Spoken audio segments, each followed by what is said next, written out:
Ketua Dewan Pembina Garuda Indonesia, Haikal Safar, memberikan refleksi terkait 1 tahun masa jabatan Presiden Prabowo Subianto. Menurutnya, proses transisi kekuasaan dari Presiden Joko Widodo berjalan dengan lancar dan stabil, sehingga menjadi fondasi penting bagi kelanjutan berbagai program strategis pemerintahan. Salah satu program utama yang mendapat sorotan adalah makan bergizi gratis, MBG. Haikal menyebut program tersebut sebagai tonggak awal dalam mewujudkan kesejahteraan sosial di era kepemimpinan Prabowo.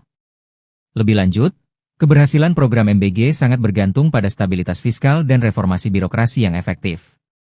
Adapun Haikal, bersama istrinya Novalia, Ketua Umum Gerakan Dapur Indonesia sekaligus pemilik Dapur MBG Jatiasi di Bekasi, aktif mendukung kegiatan sosial yang berhubungan dengan program MBG. Download Tribun X sekarang, menghadirkan lokal menjadi Indonesia.